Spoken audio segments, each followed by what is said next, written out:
I've come out here today to a trail in Colorado and I'm testing the Garmin inReach Mini 2 to see how well it tracks back when I got out of the vehicle and all I did was just turn it on. There's two ways you can get information on a TracBack if you're ever lost. One is Garmin puts in hidden tracks so you can find your way back to safety, even if you didn't do anything like start tracking. But if you start tracking, which is a different video, you'll get a lot more detail on your TracBack. Again, this morning what I did is I got out of my truck, I just turned it on, I didn't start tracking, and I came out here about 30 minutes where I'm doing these videos. So let's see what happens if I were actually lost right now, and can I track back to safety? You can see I've got my dog Ranger out here today. He's helping me out, and I'm going to do my best to give you some shots of what it really looks like. What you do here is you go to menu, and if I want to track back, I can go down to navigate, and there's a different way to do it too, if just in case you want to know, instead of going to the menu. If I go back out,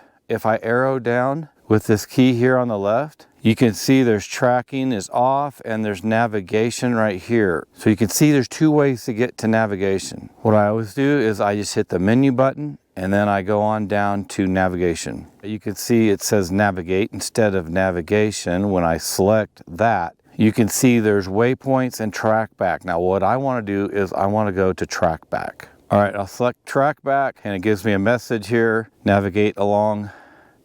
Well, there you saw it, was a very quick message. Let me go back, I want to see that message real quick. Well, the message is gone, but it gives several points here, 7 a.m. to 7 p.m. Now again, I want to remind you that it only keeps these hidden tracks for 24 hours. Now if I hit this right here, this button, OK button, now there's several points and I started my tracking today at 7:09. So you can see here 39 feet away there was a track set down, and I don't want that because I can see 39 feet away. What I want to do is I want to go down to 7:09. Now remember that it sets a hidden track every 10 minutes and you should keep track of your time of when you actually started your adventure. And you can see there's arrows here pointing basically the direction. It says I started today at 7:09, which is true, and it's 0.53 miles away. And it's basically straight ahead of me. So now if I hit on OK, it says follow path or straight line. Now as much as I can here, I want to follow the path, so I'm going to select this, and now it says loading course. Start tracking, yes, no, so I want to go to yes. When I select yes, now you can see the points and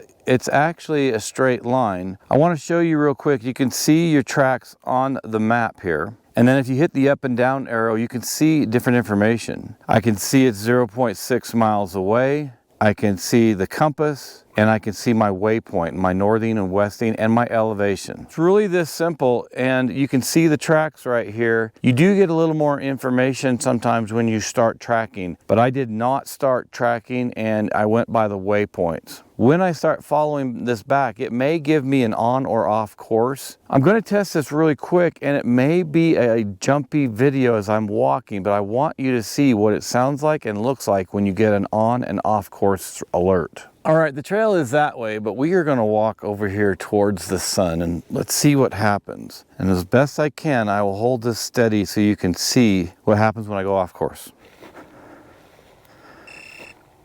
All right.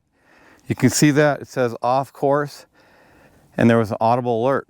It took about 150 feet or so, but I want to show you that I started over there somewhere by those trees. Let's see if I get an on course alert now. I'm back to my starting point. Now I'm going to follow this track and I'm going to see if I get the on course alert. All right, it didn't give me the on course, but I've got a video that shows how it goes off course and on course. You can check out that video right here and in the description below to see how it works. But you will get a visual and audible on and off course alert as you're tracking back. Once you're finished with your TracBack and you're back to safety, you just hit the OK button and it says stop navigation. Once I stop navigation, then it has my arrow on the screen and I can back out of this and we're all good to go. You actually get a lot of information when you don't start tracking and you just turn on your device. As you could see from that test, I had multiple waypoints to pick from and I could track back. Now the arrow to go back was a straight line, but when I was going off course, it was actually showing the little dots or tracks where I was on or off course. This Mini 2 is a really powerful device, and when you sync it with your smartphone, it's even better. But personally, I like to know how to use the Mini 2 by itself in case I lose a battery on my smartphone or there's a technical problem. Well, that's how easy it is to track back if you're ever lost. But the next video I'm going to show you, if you start tracking, it shows you different things, and it's not just a waypoint every 10 minutes. Plus, you can save your course, and it's there if you're on a week-long hiking trip. You can see exactly where you went, and you don't lose your course. The hidden tracks that the Mini 2 puts down will go away in 24 hours. Well, leave some comments or questions if you have any, and I'll be glad to respond to you and maybe even come out here and do another video to explain something if I wasn't clear enough or if there's something different you want to see. Thanks for joining me out here in Colorado. I'll see you back out here in the next video.